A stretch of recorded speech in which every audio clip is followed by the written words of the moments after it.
West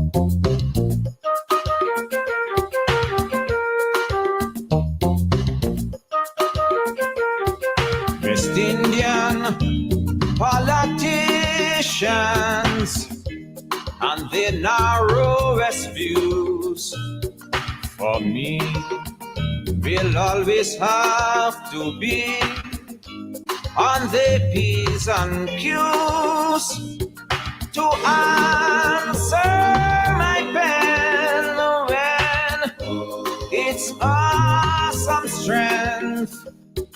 They stretch, yes, stretch to any length to defend their rights.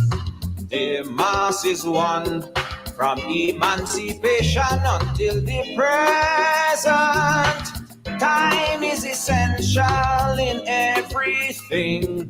West Indian politician, take heed while I sing, cause you tell Trini he better than Bajan.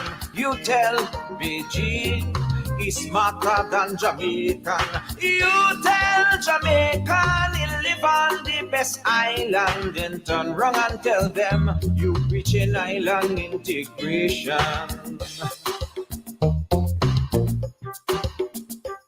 West Indian politician, I check out your evil ploy.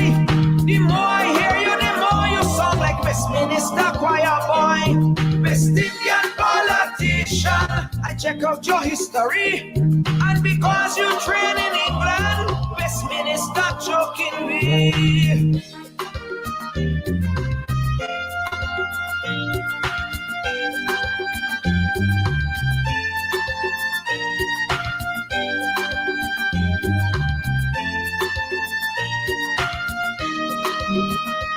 Oh, West Indian politician, you use people like a tool, and you aim and game is shameful.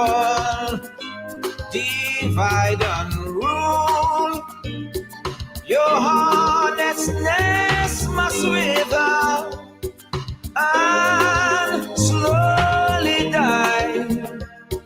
Your muddy river will run dry, and disaster will strike you like hurricane, wind blowing and changing every island. Time is essential in everything. West Indian politician, take heed while I sing, cause you say you don't want nothing from Guyana. You say you don't care if all them die and suffer.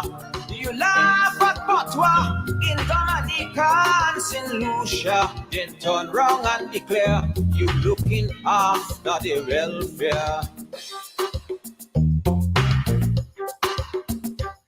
West Indian politician, I check out your evil ploy. The more I hear you, the more you sound like Westminster choir boy. West Indian politician, I check out your history. Because you train in England, Westminster choking me.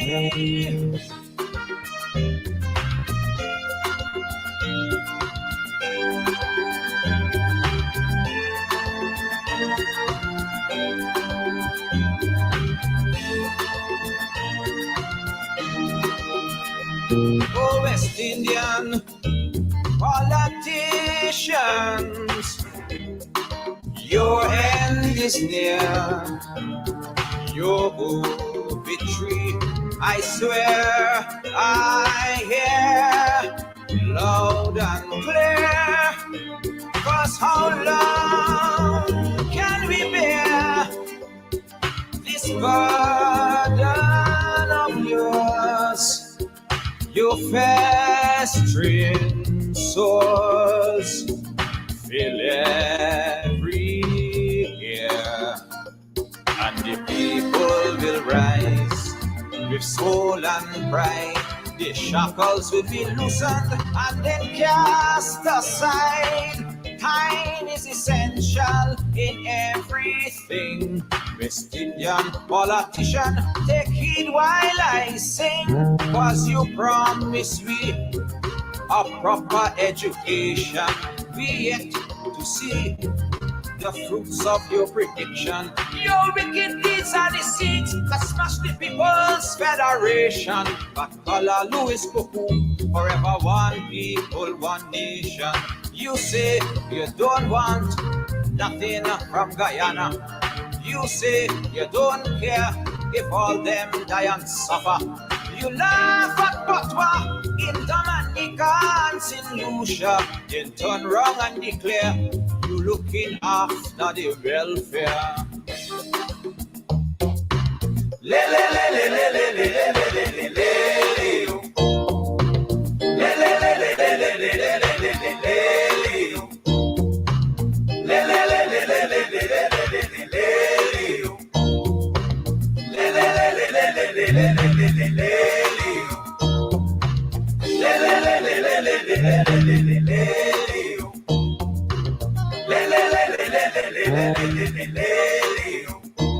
Joy will fly. The more I hear you, the more you sound like Westminster choir boy. West Indian politician, I check out your history. Because you train in England, Westminster choking me.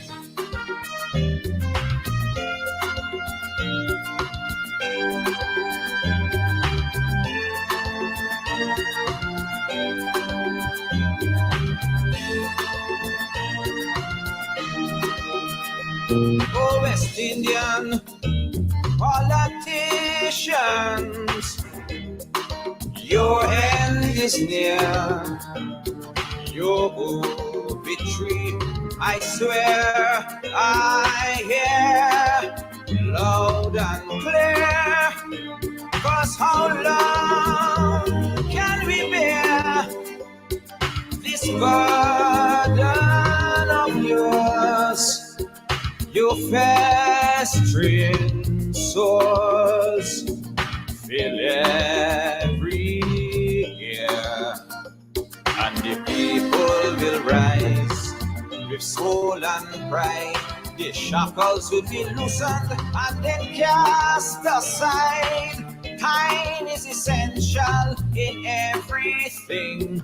West Indian politician, take heed while I sing, cause you promise we a proper education. We yet to see the fruits of your prediction. Your wicked deeds are deceit that smash the people's federation. But color Louis Cuckoo, forever one people, one nation. You say you don't want nothing from Guyana. You say you don't care if all them die and suffer.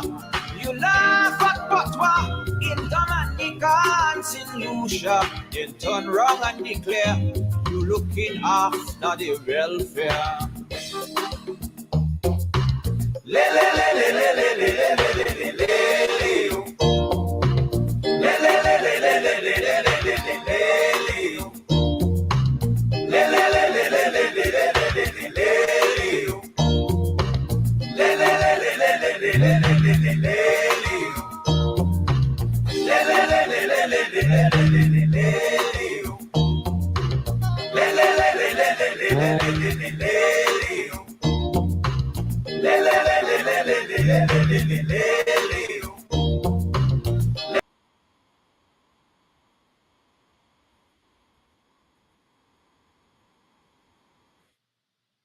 And a very good evening to you.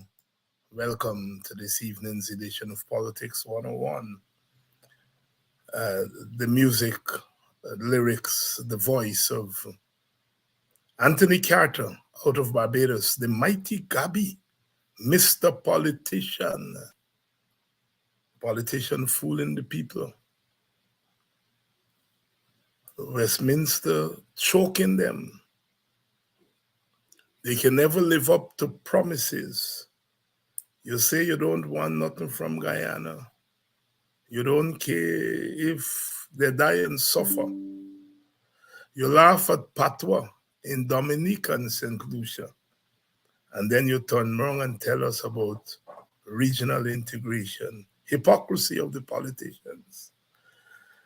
Gabi, of course, is from Barbados, and he saw the way they treated Guyanese at one time in Barbados. And hopefully we are coming out of that. Good evening to all of you. Good evening to my friend, my brother, Selwyn Peters. Good evening out of Canada. I see Mwaka is in the house. Quarantine is in the house. Good evening, Cheryl Glenn. Good evening to all of you. We're having company tonight. Rickford Burke is going to be here to talk about that conference on Guyana that is being planned for Washington in September, a month from now. And it has the PPP going crazy. Jack Dio carrying on like he carries on always, because Rickford Burke is organizing a conference. The man going crazy. Please share the link. Please share the link. Please share the link. Let everyone know that Politics 101 is on. Welcome to all of you. It's a Tuesday evening, and the struggle continues. And the more they carry on, the more they're exposing themselves, and the more they're strengthening our case. So if Rickford Burke is organizing a conference on Guyana, and this government has nothing to hide, why is it carrying on? They should jail Rickford Burke. And if you not get Conga Ado, you not look for rain. If you not get Conga Ado, you not look for rain. There must be something, a conference on Guyana in Washington, D.C. There must be something that the government is afraid of.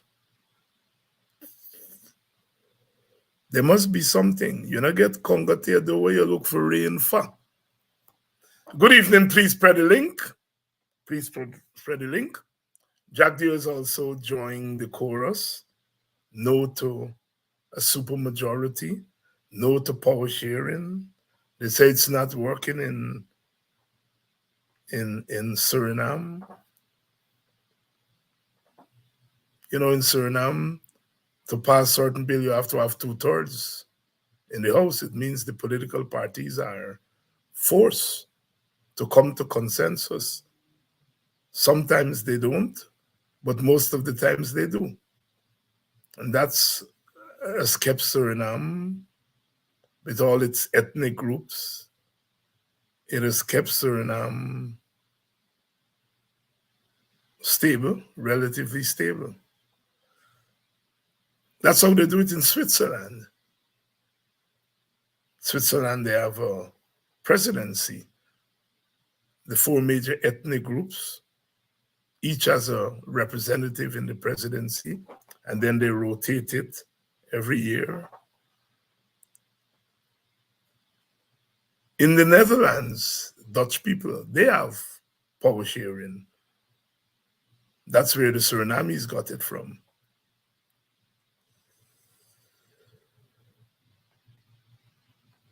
In Ireland, where they were killing each other, eventually could fight the agreement and power sharing. Why do they not want to share power in Guyana? Why the PPP doesn't want to share power? We have charged them with wanting to dominate Guyana. And so people who are into domination and dictatorship, they don't want to share power. And we are saying, after all the fighting, after all the shadow boxing, After all of that, we've got to share Guyana. We've got to share Guyana. If you get 50%, that's you share. You get 49%, that's you share. You get 5%, that's you share. Nobody asking Jack Dio and the PPP for their power. Their power, they win. They say they win 50% of the vote. So take 50% of the spoils. Nobody taking that away from you. Good evening. Welcome to Politics 101. Rickford Burke is going to be joining us to talk about that conference.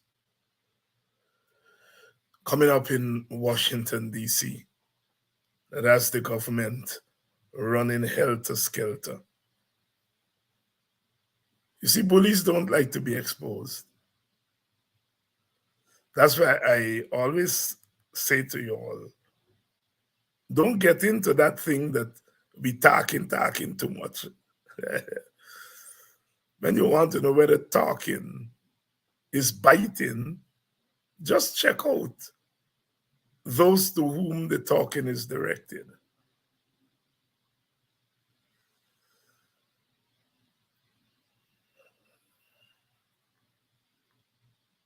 Good evening. Good evening. We have to fight on all fronts. We have to fight on all fronts.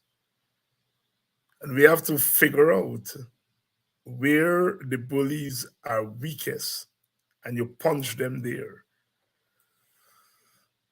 When we said apartheid there, or an apartheid, emerging apartheid state, you see how they get bent out of shape? Because you see, the word apartheid is known throughout the world. And the world knows apartheid, and they don't want any country in the world to go there. And once we said apartheid, the rest of the world will begin to look at Guyana, which they did.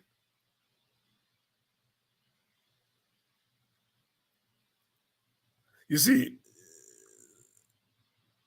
you fight with what you have. And you fight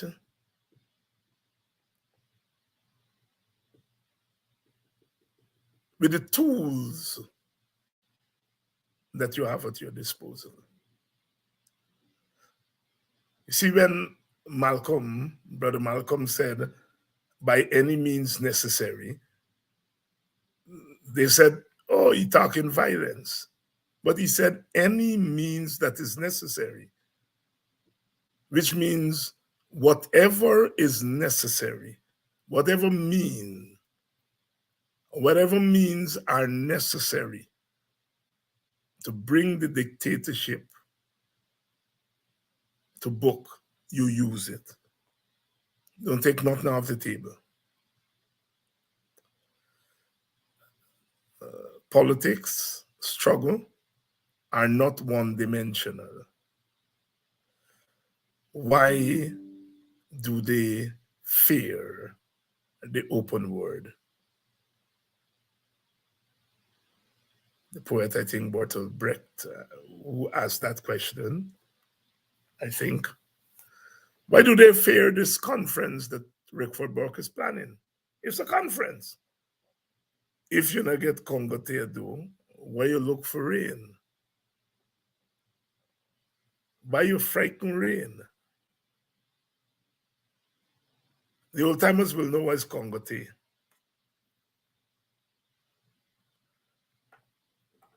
Congo tea is that thing, the cassava we grate up for make cassava bread. You call it Congo tea. Old time people, they used to put it in the sun to dry. And of course, when rain is coming, you have to hustle to pick up the Congo tea. So when you get Congo tea, you're always looking out for the rain.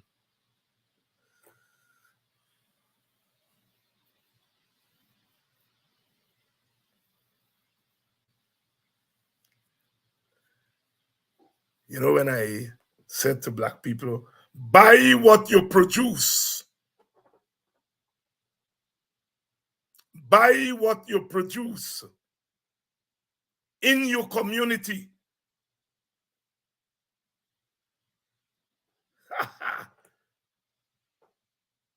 They get bent out of shape. They don't like you. They don't want to give you what you deserve, but they want your money. So when David Hines said, buy what you produce, if you get black pudding and sauce in them black villages, don't go out of those villages to buy it right there in BV, in Buxton, in Denhamstel, in Pleasance. I'm repeating it. Can nobody end Leffin and more when they want a girl back a curry and come to Buxton to buy it? So why you must go in another community to buy something that is plenty in your community? It's simple economics.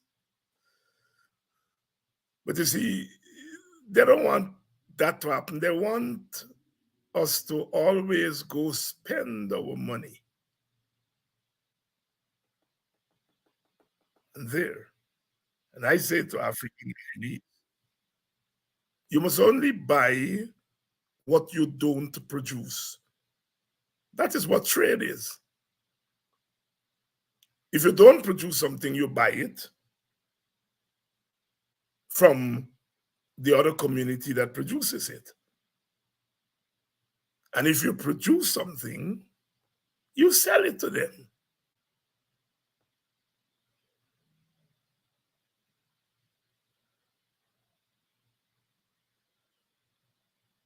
You sell it to them. And you want to buy good fried rice. We just make fried rice in Indian people make fried rice, black people make fried rice, and lau mein and so on. But we know when we really want the real thing, we go into the Chinese restaurant.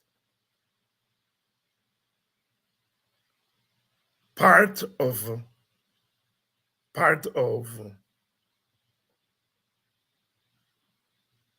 self-determination,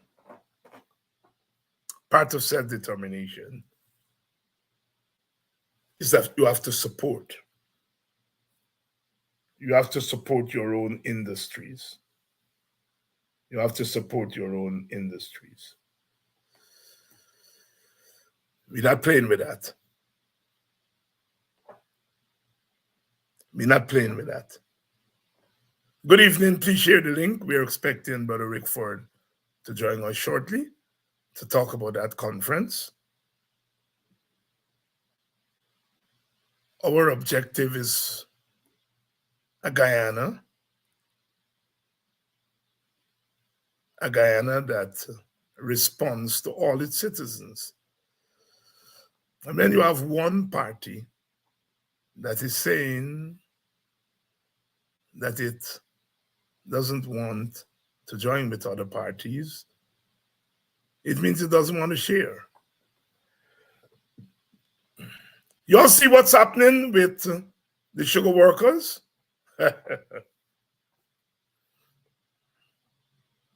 You see the divide and rule? Even among their own supporters. Those who left, they give them severance pay. And then they give them $250,000 more. And then they give them hamper and all kind of story. Those who were transferred to other estate, they didn't get severance pay. We're not sure whether they got the $250,000. Maybe they get it. But they're saying no, Rosal Estate open back. And they're telling these sugar workers, they must transfer back to Rosal. And the sugar workers are saying, well, Blaymont where we are, Albion where we are, we first must be given severance pay from those estates.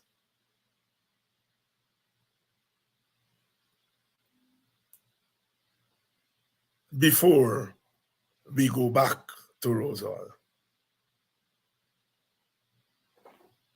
Listen, you don't have to agree with those sugar workers. Here are Indian workers making demands of the government. And you know what? The union, GAU, which is the PPP union, supporting those workers. And those workers will get what they're asking for. But when we tell African people to make demands, they're calling us racist. You know? These sugar workers, maybe they get that 250,000. I'm not sure. Maybe they get it. But now the government is telling them we open back the estate, come back. They're saying where we are transferred to, we are severing our employment with them, so we must get severance pay before we go back to Rosal. And they're picketing Freedom House in New Amsterdam. And I don't see the police beating them. I don't see anybody saying to them they're hooligans.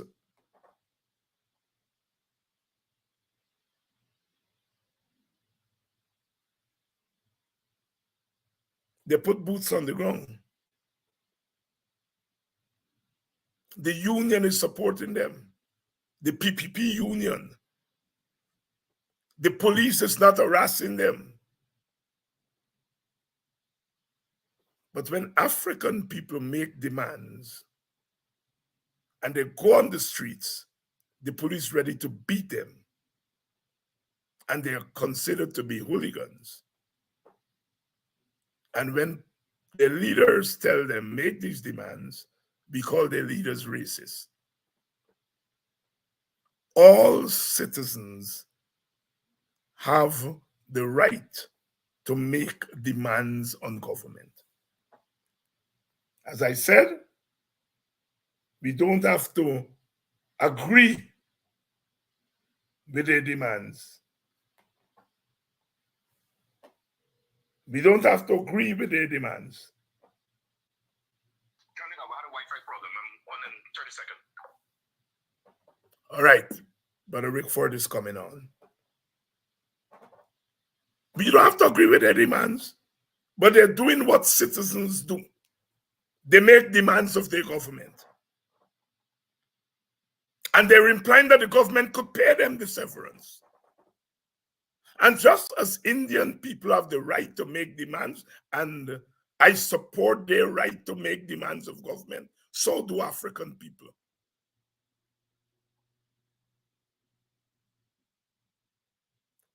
When public servants make demands, they say they can't pay it.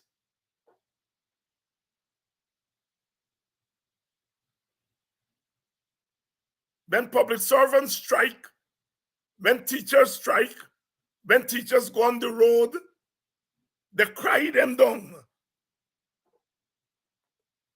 Where is the fairness? Where is the justice?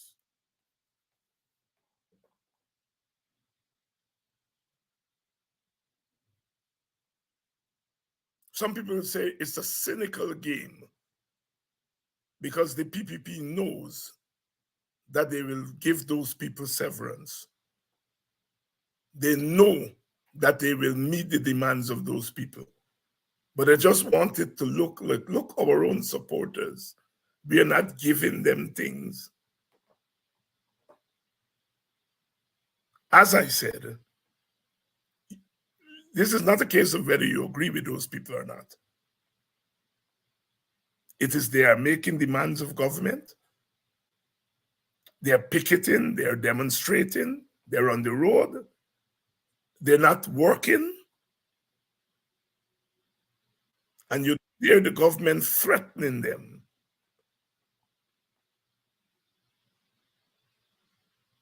That they will lose their job. Those sugar workers are exercising their right to make demands of government, unmolested. The police not beating them up. If that were public servants making demands of government, the police would have been beating them. The government would have been threatening them that if they don't go to work, they can't get paid. And this is what we mean by apartheid, where one group is treated differently from the other group. All groups should be treated differently. The right to make demands of government, the right to protest. You know, I read something where our brother Richard Van West Charles saying somewhere that Guyana is belong to all of us and ethnic groups should not be making demands of God, talking to black people. Let Richard go to Berbice and say that to those sugar workers. They beat him out of town. But he feels as a black man, and I love Richard. He came on this program many, many times. I love him, and I will always love him. But these black middle class people always feel they can talk down to black people. We should not be making separate demands. Let him go to Kanji and tell those people that, see what they will do with him. The black middle class has to get its act together. I can't call myself a black working class anymore. By virtue of education, I've come out of the working class. For all intents and purposes, I'm middle class. So this is a self-criticism. The black middle class always feel they can undermine black people, the black workers, the black poor people. But anyhow, why do they fear a conference? I'm coming back to that. Rickford Burke says he's organizing a conference. Jack Dio said he will embarrass the people who go to that conference. A big vice president is saying that he will harass people who go to a conference. How many conferences Jack Dio hasn't held? The government who harass people who go to the conference. But there must be something about a conference of Guyana in Washington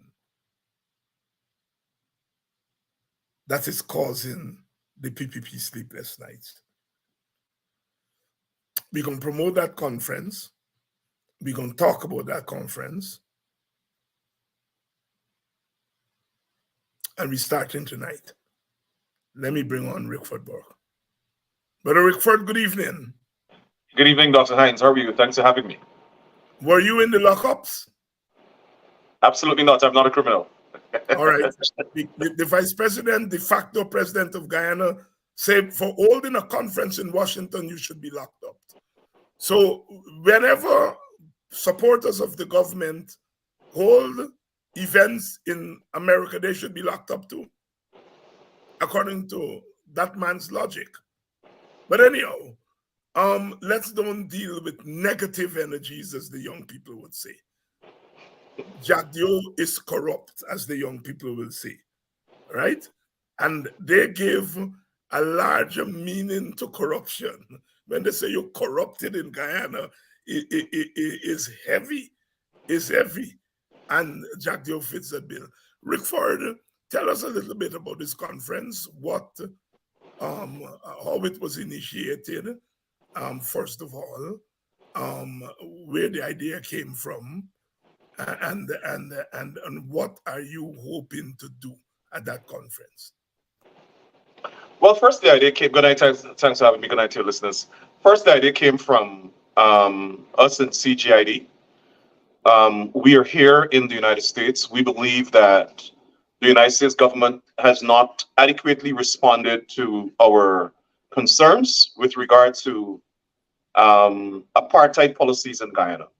And when we look at the United States approach to other countries, Myanmar, all the other countries that have despotic leaders like Guyana does, we felt that we need to have an audience with our elected officials as well as with our government officials. And we want to discuss with them the United States government promoting inclusive governance, inclusive growth, meaning everybody must benefit from the prosperity, economic expansion in Guyana. We want to have equal justice and equal rights. We want equity, and we want to have sustainable development for everybody. And it is alarming that the vice president of a country is saying that he's opposed to that. He's opposed to inclusive government. He's in governance. He's opposed to equal rights and justice. He's opposed to equal growth, everybody benefiting from the economy. He's opposed to equal protection under the law. He is opposed to equity, everybody benefiting equally from natural patrimony, from the oil and gas resources, from the wealth of the country. He's opposed to that.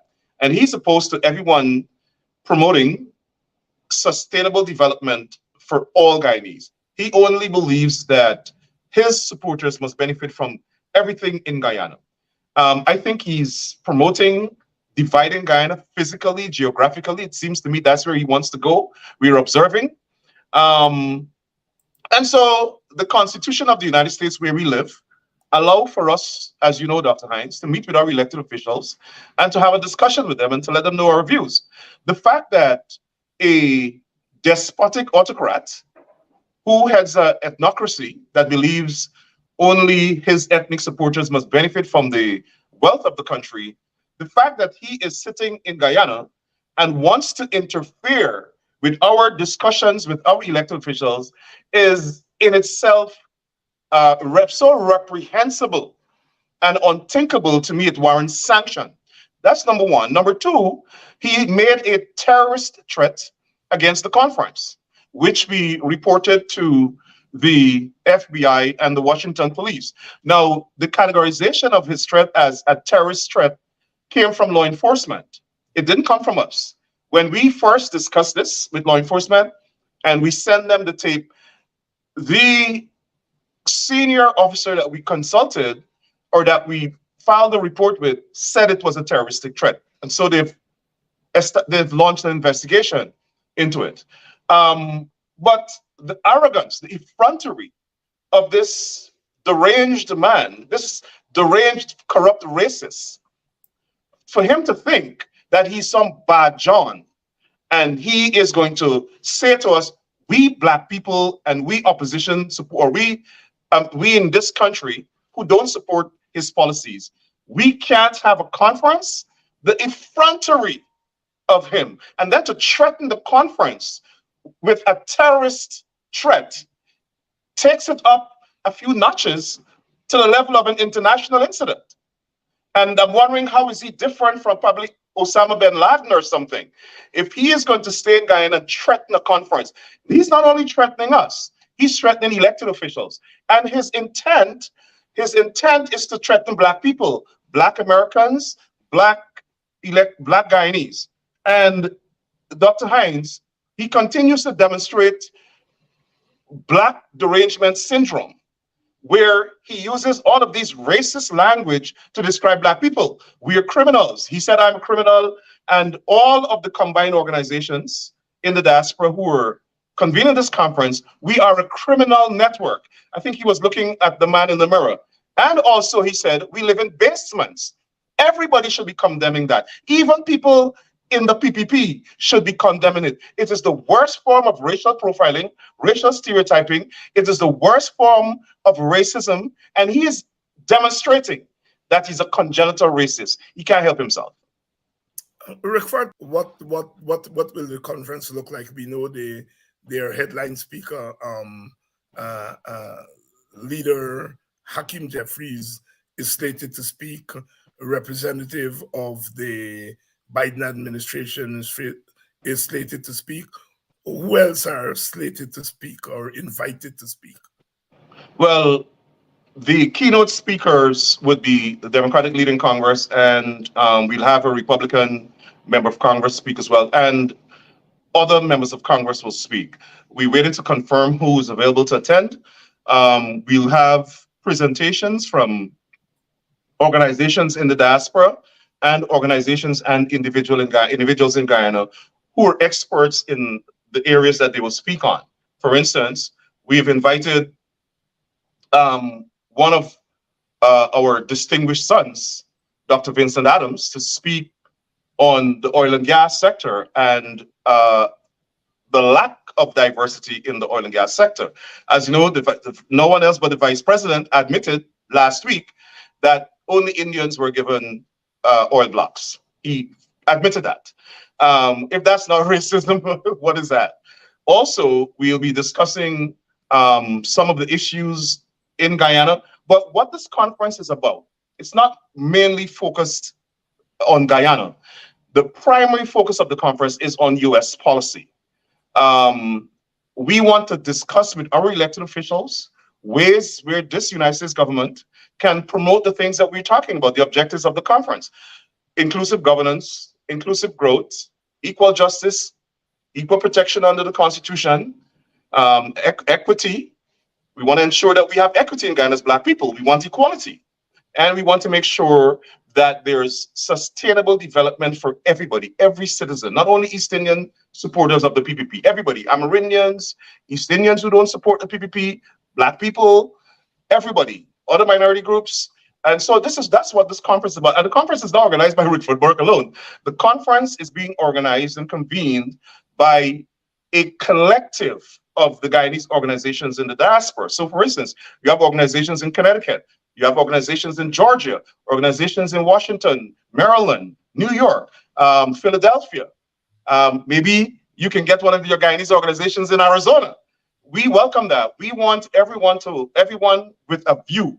And Dr. Hinds, when the United States government officials go to Guyana, they give scant regard to opposition points of view. The Secretary of State went to Guyana. He met with the opposition leader for a few minutes. He met with the government for all day. The same thing has happened. It's a pattern. It is bad policy on the part of the United States government to only speak with the government. The government does not represent the entire population. And in Guyana, where we have serious concerns and accusations of racism, racial discrimination, ethnic cleansing, extrajudicial killings, marginalization of Amerindians, the US government needs to talk to everybody, and that's what this conference is about. And that's what Bharat Jagdev was against. Bharat Jagdev is a communist. He is a racist. He does not believe that people must have a point of view other than his. He wants to dominate everything. And the fact that the United States government is now willing to sit and talk with the people whose voices have not been heard in Guyana, he's upset about that. And so he wants to dictate to the diaspora when and what we should talk about. It will not happen. And as you said, he challenged us. He says he's going to create hell at the conference. I dare him. I dare him. He can come to the conference and create hell. He can send his representatives to the conference and create hell. We will teach him a lesson of his lifetime. Now, he mentioned the L word, a lobby. And I don't know if he understands the difference between lobbying and representation. I don't think he understands the difference. Please explain the difference for us in terms of the conference that you're doing. What heading it falls under?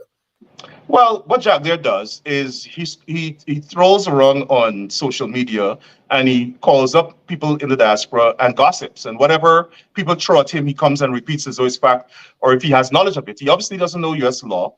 He's as ignorant as a doorpost. Lobbying is when you engage in specific petitioning of the United States government for a policy objective.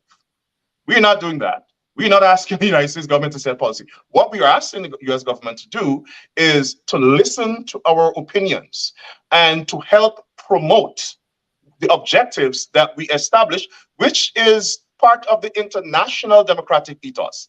Good governance, inclusive growth, equality, equity. Those are foreign policy objectives of the United States, which the United States government promotes all around the world.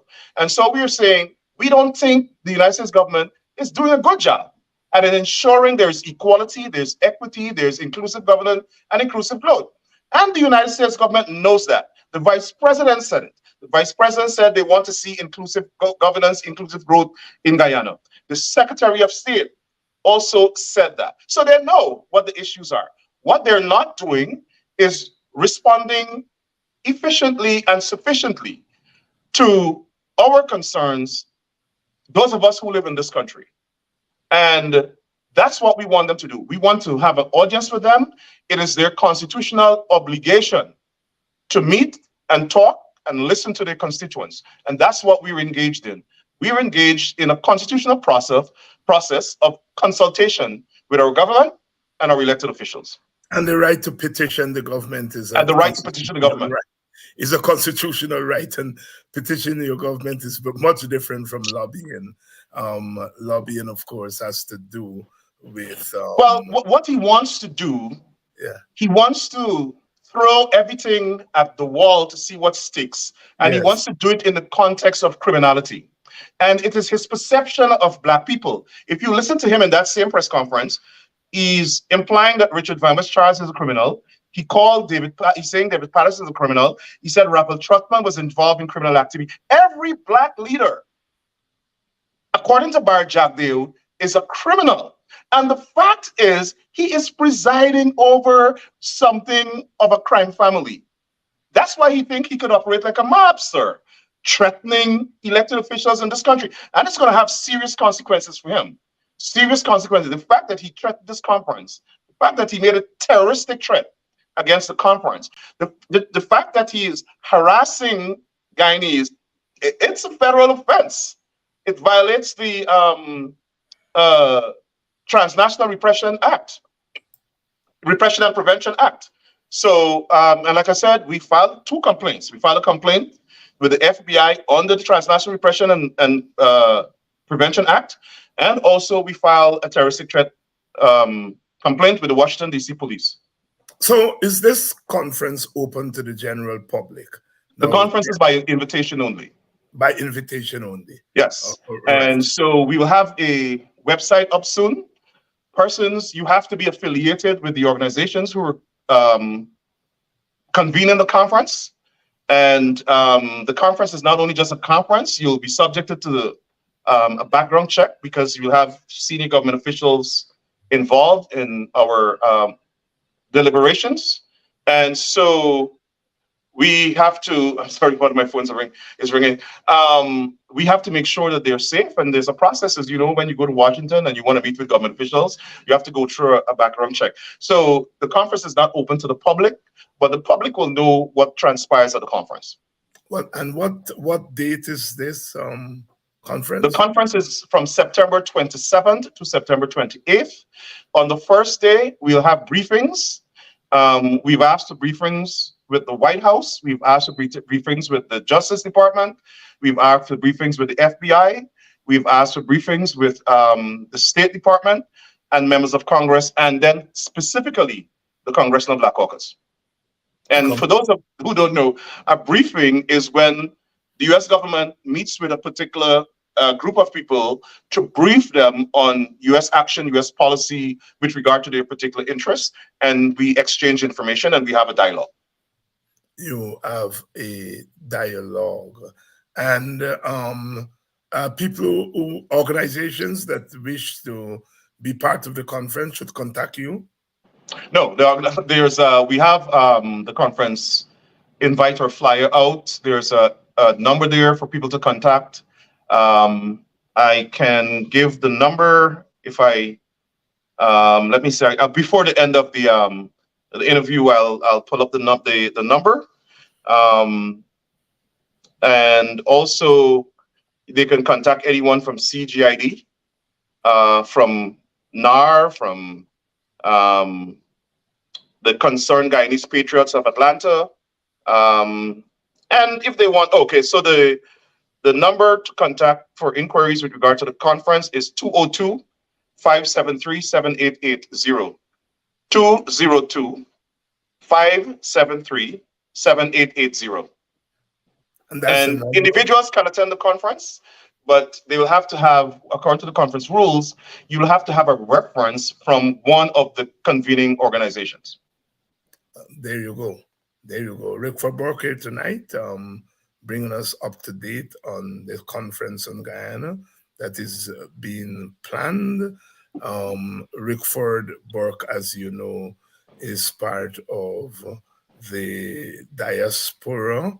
He's an activist in the diaspora and has been organizing events, cultural events, political events. Rickford, the question of Guyana and the U.S. is a very central question, given the fact of our oil and gas, our petro state. American companies are there in Guyana. The American government took an active interest, some said more than an active interest, in the 2020 election. So for all intents and purposes, America is central to the shaping of what happens in Guyana as we go forward. Is this one of the motivating factors behind the conference? Of course. Guyana now it has the potential of being the fourth largest oil producing country in the world, one. Two, it's an important strategic geopolitical ally of the United States. It's right in the Western Hemisphere. It's right at the tip of South America, bordering the Caribbean. And so the United States government has, in addition to that, because of its oil, the U.S. has a national interest. And that interest requires that it ensures stability, it ensures good governance, it ensures accountability, it ensures that if it is partnering as a true, genuine ally, they adhere to the principles of democracy, none of which right now, and the rule of law, none of which obtain in Guyana. Guyana is a despotic ethnocracy where the PPP government uses the resources of the country to enhance its own ethnic collective. And it marginalizes people of African descent, Amerindians, and other races that don't support them, including some East Indians. And but primarily, the government is a racist government. It's probably the most violently racist government in the Western Hemisphere. And those of us in the diaspora, we are not going to tolerate that. They can punish and harass and victimize the people in Guyana. But when it comes to us in the diaspora, we live in a free society. And we're going to speak out. We're not only going to speak out, we're going to fight it. And we're going to defeat it. We must defeat PPP racism. And the fact that we have Barrett Jack there, a despot, a pseudo want-to-be tyrant, thinking that he could terrorize people, threaten elected officials, be disrespectful to Black leaders, criminalize Black people, say we live in basement, utilize the tactics of the KKK to disparage Black people. We're not gonna tolerate it. And the fact that he said that he's gonna come after us, we want to put him on notice. We're gonna come after him too, and we don't have to make up anything to come after him, right? He's making up stuff. He's abusing his power as a government official to force the police force to act unlawfully and put out wanted bulletins and all sorts of things. We don't have to do that. We just have to look at his acts, his conduct. He just acknowledged that at the Roger Luncheon memorial service, he acknowledged that his government engaged in unlawful killings. They like to categorize these people that they killed as criminals. Well, the Constitution doesn't give Barjaglio and the PPP the right to determine who's a criminal and kill them. If these people were criminals or committed crimes, and we know most of them were not criminals, but if they are, there's a process outlined in the Constitution for somebody accused of a crime.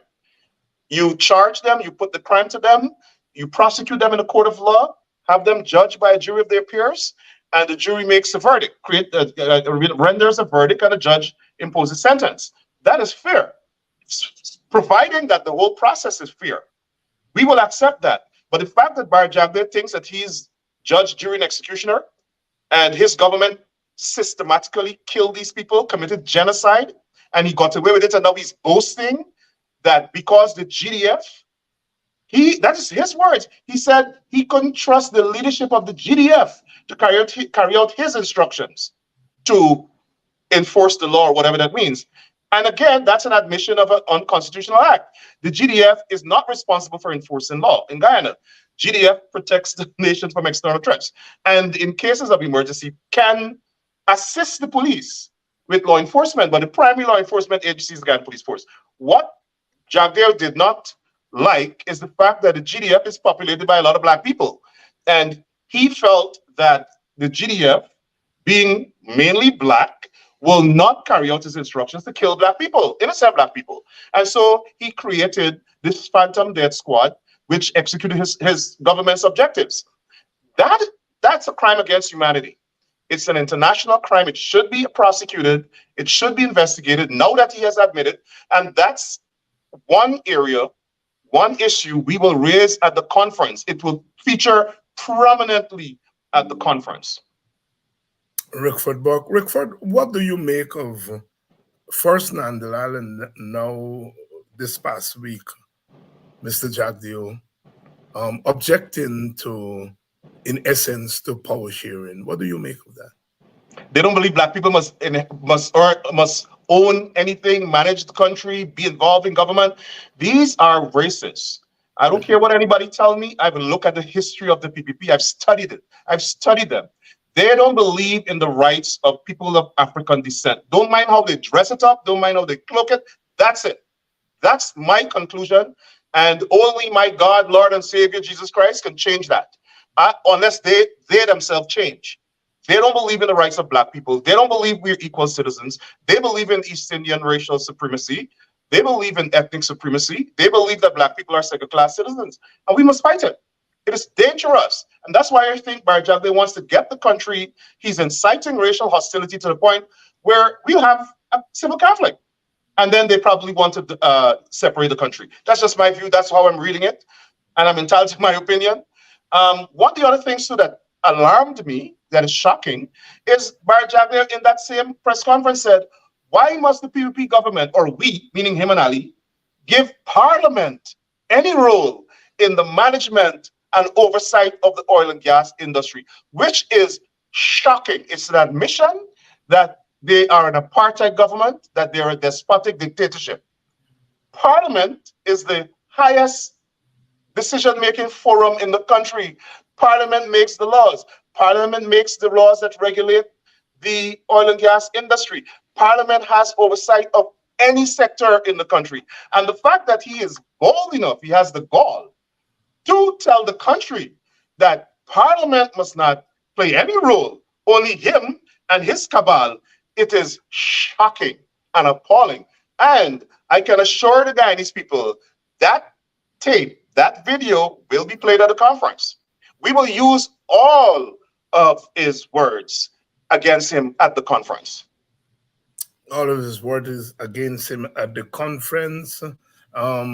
You would have heard the head of the Police Complaints Authority making the point that the Commission of Police acting has broken the law because investigation that should have gone to the Police Complaints Authority were done by the police. What's your view on that? Well, I'm glad that he said it. We have been saying all the time that the police commission has been acting unlawfully, and in addition to that, executing political directives to benefit the political party in government. And you notice people have been saying it's the PPP political force. And we've always contended that he's been breaking the law. First of all, he's unlawfully appointed as police commissioner, and he is operating in violation of the law. And if you notice, the government has responded. The government wants that. The government wants a police commissioner that they can use as a puppet. They want to have somebody that they can manipulate, and he fits the bill. That's why he's there. And he's not going to tell the government that he can do certain things because they're illegal. He's going to do it. This is the worst police commissioner in the history of the country. He should be fired. He's the most unqualified ever to sit in that seat. And I see the opposition is apparently going to take court action. We welcome that in CGID. He should not be in that office. He's unqualified. He's committed several unlawful acts. And I'm amazed that the citizens of Guyana haven't flooded the courts with lawsuits against him. And the Police Complaints Authority established that he's acting unlawfully. We've said that. I've said this on this very program. Some of the things the Guyana Police Force does is unlawful. And the fact that he didn't only say he's breaking the law. He, as far as I'm concerned, some of the things that he's accused of are criminal. They're criminal. The chairman of the Police Complaints Authority accused him of covering up. That's public corruption. That's misconduct in public office. It's a crime, and it should be investigated. But you know, who's going to investigate the corrupt? The corrupt. Well, Mr. Paul Slow has revealed that 7 out of 12 of the divisional commanders are Indian Guyanese in a force in which Indian Guyanese are a tiny minority. And those 7 commanders include a gentleman who has now gone to the East Coast, who locked up, arrested, and A lawyer. Your views? My view is that he's being awarded by the government for that unlawful act, and it was sanctioned by the Chief Justice. She said it was unconstitutional, and she imposed a fine on the government for that. I think she should have imposed a personal hefty fine on him. One of the things that we have been lobbying for here in New York City is for them to change the law that when police officers act in contravention, knowingly, decidedly, and intentionally, act in contravention of the law to harm people and deprive people of their rights, they should be liable personally. And in Guyana, if we want to get rid of police corruption, I think we should institute that law. The state cannot give them immunity when they're acting deliberately to infringe on people's rights, to take away people's rights, and to harm people. We must change the law to make them personally liable so that citizens will sue them and take away their homes, take away their cars, take away their bank accounts. That's the only way we'll have police accountability. They have to be held personally liable. We have to have a more powerful police complaints authority that has teeth, that can discipline them, that can fire them, that can refer them to a tribunal or the court for prosecution rather than going through the district attorney. The Guyana police force is corrupt. Its image is in tatters. Citizens have no confidence. Its public trust has been completely obliterated.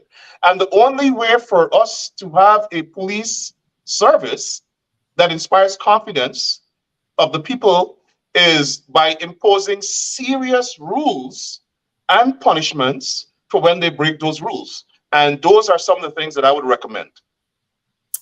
Those are some of the things that you will recommend. Sugar workers who are told that they should revert to Rosal Estate are on the streets saying that they should be given severance pay before they go back to Rosal Estate. GAU, a PPP union, is now supporting those workers. Those workers are out there. They're picketing Freedom House. What is that all about, Rickford Burke? I think that's a ploy. I think that's a PPP ploy. That's a PPP ploy to again give sugar workers billions of dollars of taxpayers' money in raises and severances and and different types of payments. So they can't do it, just come out and give them money. They are starving the public servants of money. So what they've done is that they have orchestrated the strike, and then they'll have a grand settlement, and the sugar workers with their political supporters will be satisfied and go home and live happily ever after with another lump sum of taxpayer money, while the black public servants and government workers continue to live on a starvation wage. Continue to live on a starvation wages. Rickford Burke, back to the conference. Anything about the conference that I didn't ask you that you want to tell us about? Well, the conference is going to indeed raise the ante against what is happening in Guyana.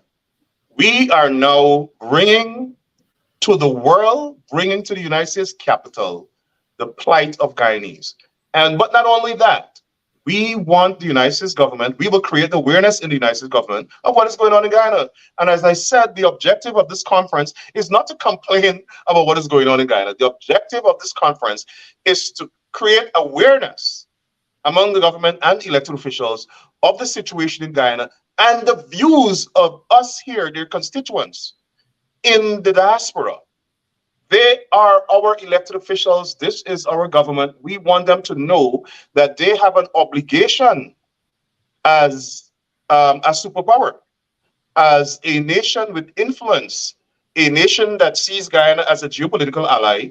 They have an obligation to ensure they promote American values in Guyana and foreign policy objectives, American foreign policy objectives, which include promoting democracy, which include inclusive growth, inclusive governance, equality, equity, equal rights and justice, racial justice, and ensure that everybody benefits from the wealth of the country. We cannot go on where the government is marginalizing Black people, using all of the resources, the oil and gas wealth, the national patrimony of Guyana, only for East Indians supporters of the PPP. It can't happen.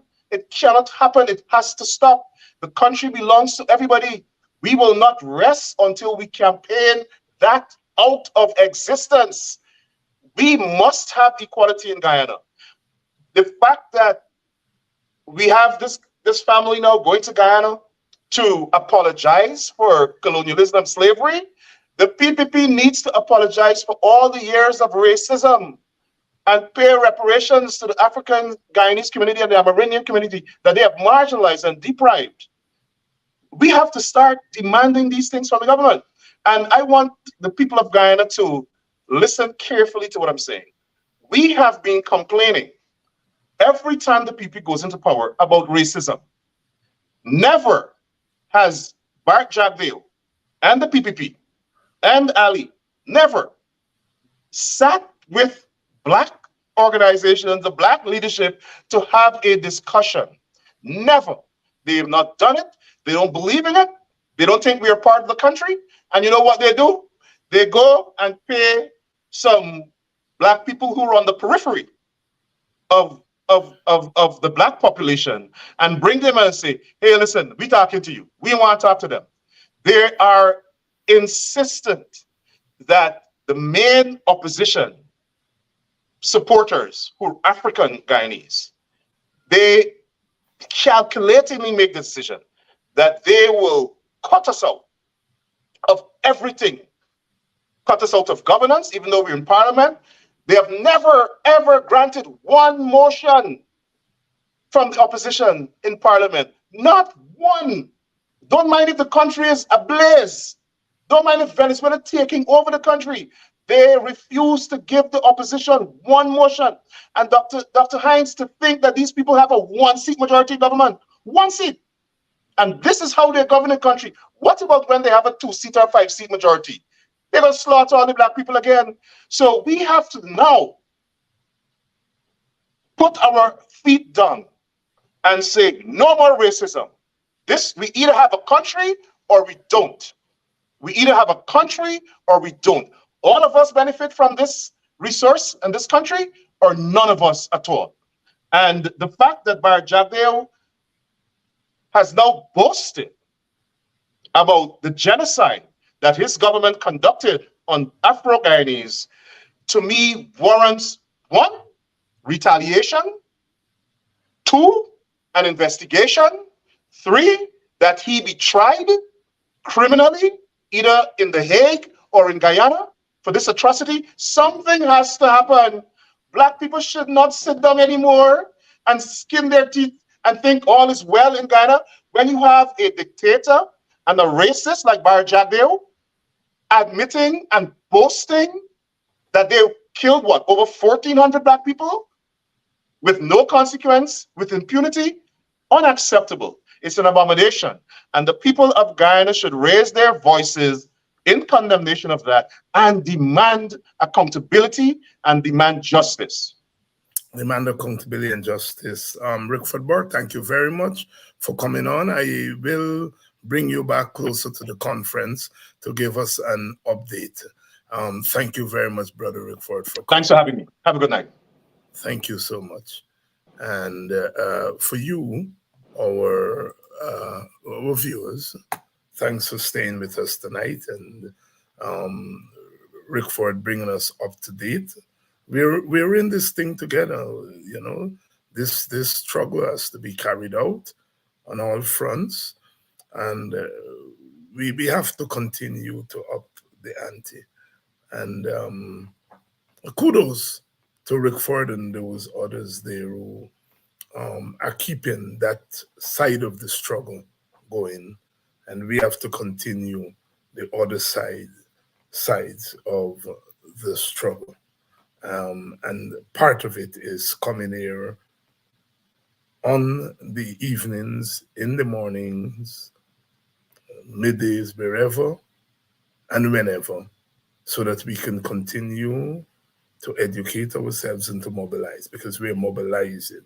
We are mobilizing. It's very important that we mobilize our people and keep our people mobilized.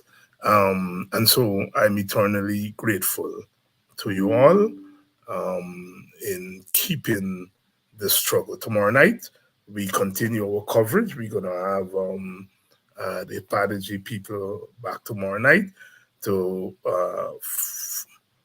finish that discussion on the African Guyanese plan, because we have to have a plan. And the Padaji has come up with a plan, and we have been discussing that plan these past few weeks. We're going to have that plan on Thursday. I think I have the WPA people who are going to be on, and among other things, they'll be launching their campaign fund and talking to us about what the party's thinking as we move forward with our struggle. Guyana belongs to all of us. We want a democratic Guyana, an inclusive Guyana, not just a mouth inclusiveness, real inclusiveness. So tomorrow night, we'll be back again.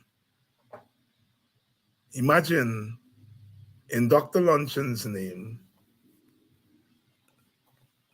the vice president and former president is engaging in that kind of conversation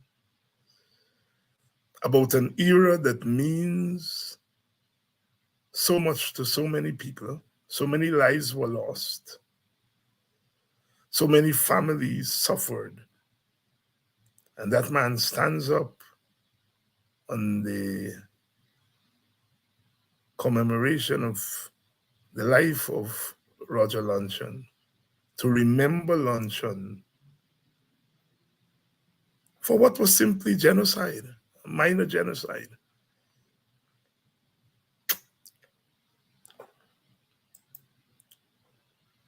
The PPP must go. They have to go. They're not good for Guyana. They're not good for our country. I'm sorry. They're not good for our country. East Indian people elect them, and so we cannot unelect them. But what we can do is to remove ultimate power from their hands. They cannot be trusted with the wheels of power in our country. Just can't. They're too much. Extra, as the young people say. See you all tomorrow night.